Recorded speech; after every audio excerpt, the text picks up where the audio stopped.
Hi guys, my name is Virginia Kajemko. This is the third installment of my video series, and I'm bad because this was supposed to be up on Friday and it is Sunday. I was on the road the last few days working, so I'm going to put this up today and hopefully you guys get a lot out of it. And it will always be here for a resource for you. So today I wanted to talk to you a little bit about when you're a buyer. When you're a buyer, you're just kind of window shopping in the beginning, looking on Zillow and Realtor.com and just kind of looking at homes. When you get to the point where you're like, well, I really want to see what that house looks like on the inside. I want to know what's past the pictures, where is it located, those kinds of things. That's the time that you really need to start getting a little bit more serious, even if you're just perusing and seeing what's out there. You don't want to look at a property that you don't necessarily know that you can afford. So the first step would be to talk to a lender so that they can see what you would be qualified for based on your income and your debt. Now, if you don't have a lender that you just happen to know, you could also utilize a realtor that has connections with lenders that they've used in the past that have made the process easier for them, for their buyers, because it's a long process and it is kind of tedious and you want someone who knows what they're doing. Another thing I want to recommend to people is that when you're shopping online and you say you see a sign or you request a showing at a property that you see online, it's important to realize that the person who's showing you that property is in that time representing the seller and the seller's best interest. So you're coming in as a potential buyer. They're looking out for their seller's best interest and not necessarily yours, which is why it's really important for you to connect yourself with a realtor so that they protect you when you're going to see homes. They have your best interest in mind, and they can ask the right questions about ages of certain things, about systems, about roof age, things you might not necessarily think to ask because you're overwhelmed by the fact that you're walking through a house that you really like and you just kind of forget about all those important things up front. So that's why it's important to have a realtor when you're going through property.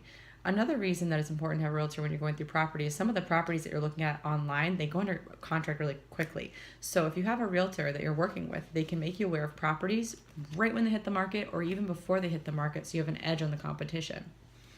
Another thing to realize when you are a buyer and you're utilizing a realtor to represent you, a lot of times, depending on the realtor and your agreement with that person, you as the buyer are not paying your realtor for their services. Your realtor's getting paid when you close on your property, but it's coming out of the seller's pocket and not the buyer's pocket. So I pose this question to everyone: if you can be represented by a professional who knows what they're doing and you're not paying them for it, and I just question why people wouldn't want that kind of protection when they're going into this kind of situation. So ask yourself that when you're looking at property. Why wouldn't you want someone who's there to ask the right questions and who's there to support you and is there to keep your confidentiality, and you can confide in them, what you want, why you want it, how much you can spend, all those things, and it's their job and their obligation to you to make sure that you get what you want out of the transaction, and you don't pay them for that. So that's important to realize too, because asking the right questions is important when you're hiring a realtor, and that's one bit of information that not a lot of people know. Let's see.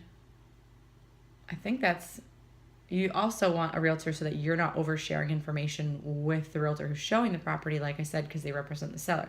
So you wouldn't want to go in and share sensitive information that might give away your points of negotiation that might otherwise, if you had hired a realtor, would tell you, let's not mention this, let's not mention that, don't act too excited when you walk through a property, be polite to whomever is showing us the property, but remember that you're kind of trying to put on a poker face. You don't really want to give away your cards. So basically just teaming yourself with the right team. You got your lender, you've got your letter. That way you're walking in through a property and you like it. You don't have to hold back upon making an offer. You don't have to wait and gather paperwork together to get that all set, because you've spoken to a lender, you're pre-qualified or pre-approved, you're ready to buy, you're working with an agent who has your best interest in mind at all times, and they have your confidentiality and they are providing you with properties to see. A lot of times people find their own properties, but a lot of times they're made aware of properties that aren't on the market yet by their realtor. So a lot of times that's how it goes too. If you have any questions about today's segment, or you want me to clarify anything at all, ask questions. You can pose them on this video, or you can send them to my email at virginia.k@kw.com. This week's video was a little bit on the shorter side. Next week I'm going to try to pick a topic that applies to sellers. So if you're thinking about selling your home, these will be tips and tricks of getting your house ready to sell and what's the first steps that you need to take. I hope you guys had a great weekend, and I will talk to you all on Wednesday. And I promise the video will be up on Wednesday. Thank you very much. And again, I'm Virginia Kajemko with Keller Williams Coastal Realty, and I operate in New Hampshire and Maine. Have a great day.